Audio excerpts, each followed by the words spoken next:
Welcome to the Crazy Chicken People podcast. If you're crazy about chickens, then you're in the right place.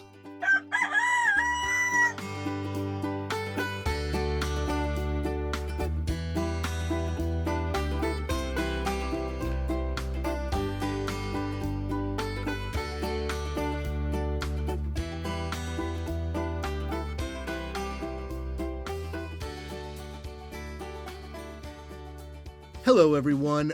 Welcome back to the show, and thank you for joining me on what is going to be the last episode of this season. With summer now coming up and a full calendar of family trips and weekend barbecues in front of me, I am going to do another break.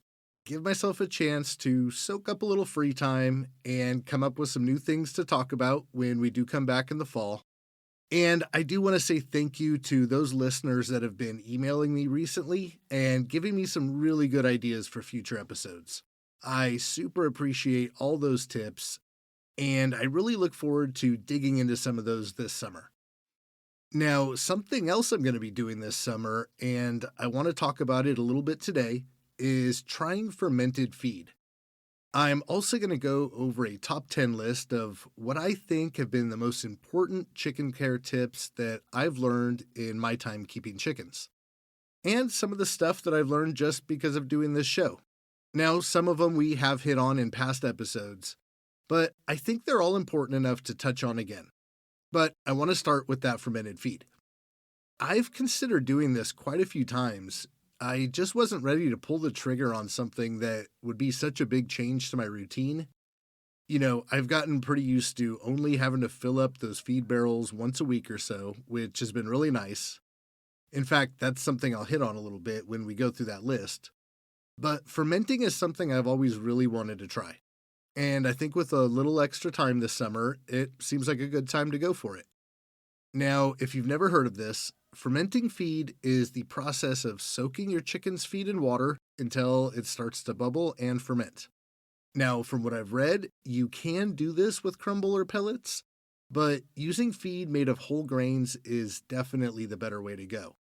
Now, that stuff is more expensive, and that's one of the reasons I haven't tried it before. But I'm going to bite the bullet this summer and splurge a little bit, knowing that it's also going to cost me a little bit more time. And that's another reason I hadn't tried it to this point. But it seems like the benefits of fermenting feed is worth it when it comes to your chicken's health. So let's talk about what those are. The first is just general improved nutrition intake. When you ferment the feed, it actually makes the nutrients in there easier for your chickens to digest, which means your chickens are getting more vitamins and minerals and proteins all from the same amount of feed. Another benefit is better digestive health. When you ferment that feed, it becomes very high in probiotics, much like yogurt or kombucha is for us. And those beneficial bacteria can help balance your chicken's gut health a little bit, which can lead to stronger immune systems, better digestion, and potentially fewer problems with things like vent gleat or other poop-related problems. Another upside is reduced feed waste. When it goes through that fermentation process, it really changes the texture of the feed. It becomes softer, kind of clumpy, and a little sour smelling from what I read. But the chickens seem to love it. And that texture tends to mean less wasted feed getting scattered on the ground for the mice to come and eat. So other than any wasted batches that I might mess up on, and there probably will be some of those, could end up seeing a savings on the total amount of feed I have to buy. Improved egg quality could be another benefit. A lot of chicken keepers swear that their hens lay eggs with stronger shells and brighter yolks after switching to fermenting. I do think that a lot of that is still going to depend on the quality of the feed and getting enough calcium. But if this really is that much better for their systems overall, I could see how the egg quality would go up also. Now, there's got to be some downsides to it as well, and one of those could be the commitment that you now have to make. You really have to plan ahead if you're going to go this route. Fermenting usually takes between 48 to 72 hours for a batch, so you'll need to keep a rotation going. 1 or 2 batches soaking, 1 ready to serve, and clean containers ready for the next one. And that's a pretty big add to the workload. Another is you risk some of that feed is going to spoil. If it's not done right, say that you forget to stir it or it sits out too long in the hot sun, you could end up having to throw away an entire batch. So, making sure that each step of the process is done correctly is critical if you're trying to save money. It could also mean a little bit messier feeding, since that fermented feed is wet and chickens are generally kind of messy eaters, anyways. I think I'm going to have to use some kind of a different dish or a deeper bowl that keeps that mash contained for them, and then be ready to have to clean that up. So I'm not totally sure how this is going to work or if I'll even stick with it, but it does seem like the right time to experiment. I'll have a little bit more time to prep those batches and check the results, and then see how the girls react. Now, if you've tried fermenting feed before and had success or even just a disaster, I'd really like to hear about it. Even if it went poorly, I would love to know what you would do differently. And when we come back in the fall, I'll give you guys a report on how it went for me and if I recommend doing it long term. Now, on to that list. And I don't want to say this is 10 chicken keeping tips exactly, more like the 10 most important things I've learned, especially just over the last couple years doing this show. And I will tell you, just talking about all this chicken stuff with you guys while doing this show has taught me so much. And it's created opportunities for me to learn things about raising these animals that I probably wouldn't have had otherwise. So, thank you guys for making that possible. Okay, number 10 is plan for more chickens than you thought. I don't like using the term chicken math all the time just because it gets thrown around so much. But just know that if you really end up loving raising chickens, there's a very good chance you're going to end up getting a bunch more.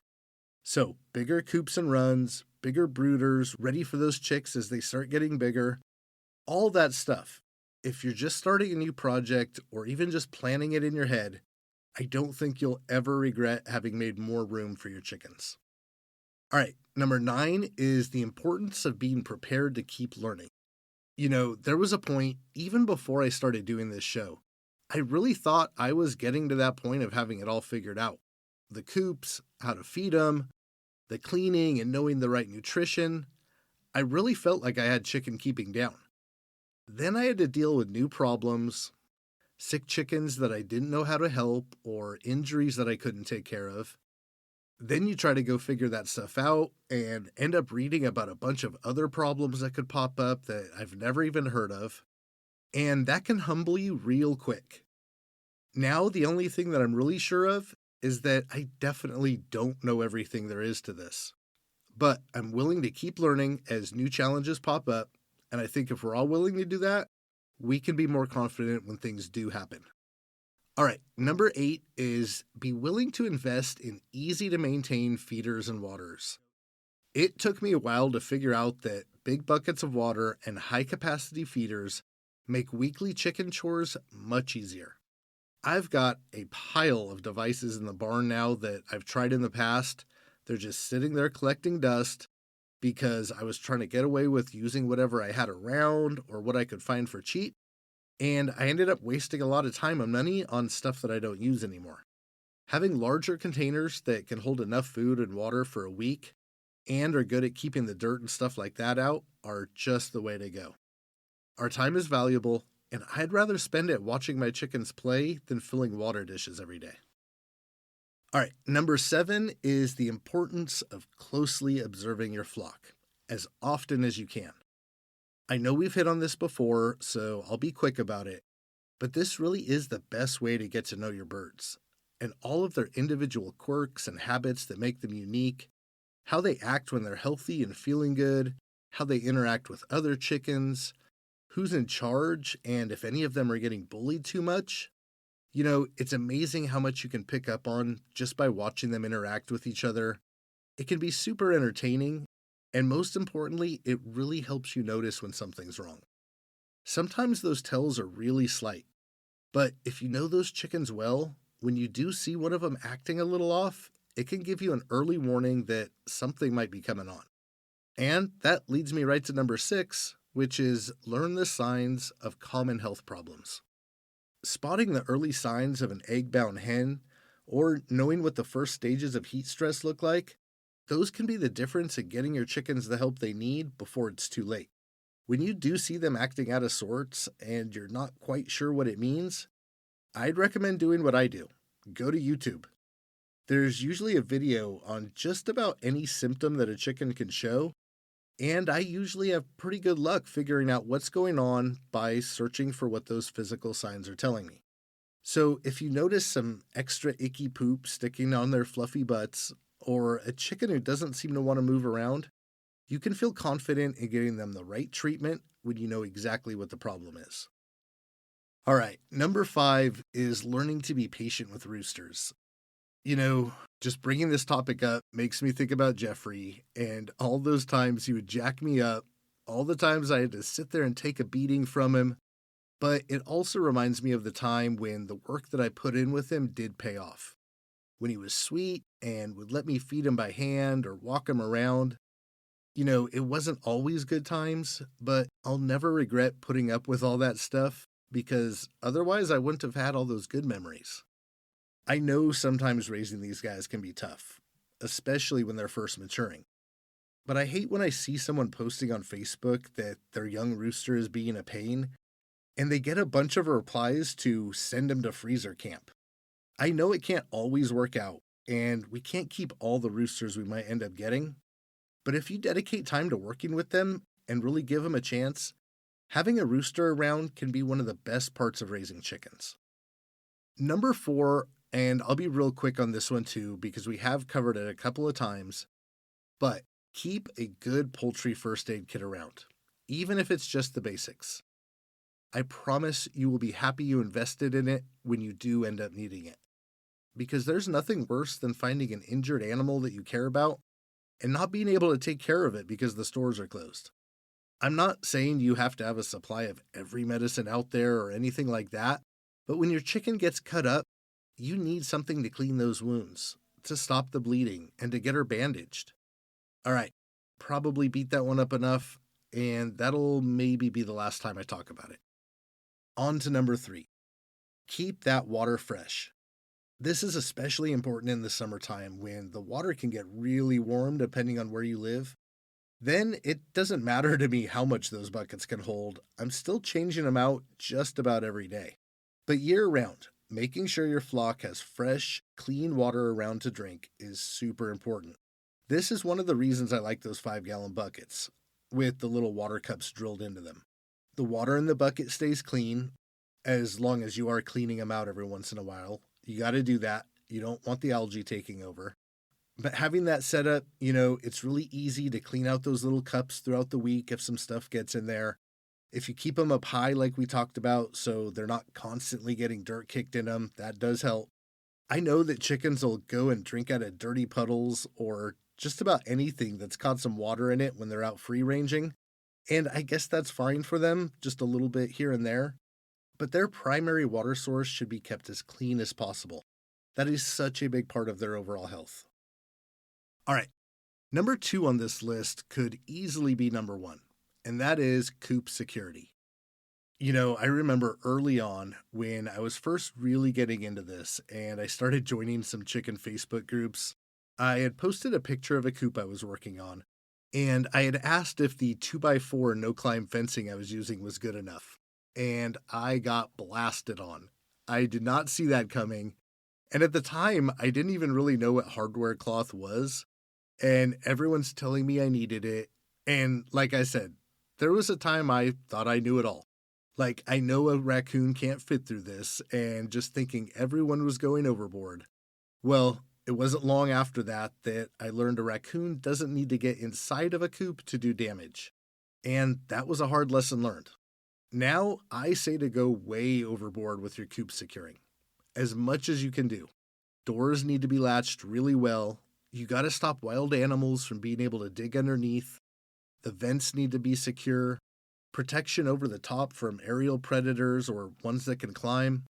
I look at it now like a raccoon should not be able to fit their hand into that coop from the outside, because they will try. And if they get a hold of part of your chicken, they're not letting go. So secure as you can possibly be is definitely the way to go with your coop. All right, my biggest takeaway from raising chickens is to spend as much time as you can with your baby chicks. I don't think that there's any one thing that you can do to build a close bond with your chickens that's better than this.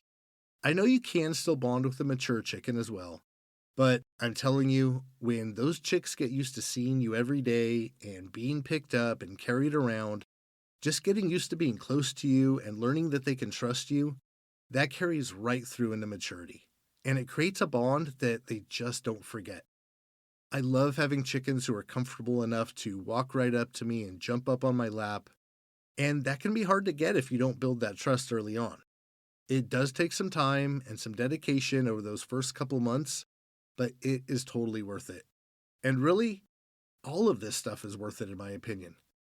These little birds bring so much joy to me and my family that all these extra things that I work on to make sure they have the best life possible, it really seems like just the least I can do to pay them back. They're an important part of our lives, and we try hard to make sure that they feel appreciated for that. As always, guys, thank you for listening. I hope you all have a great summer. I look forward to coming back when the weather cools off to do this again. I'll talk to you guys then.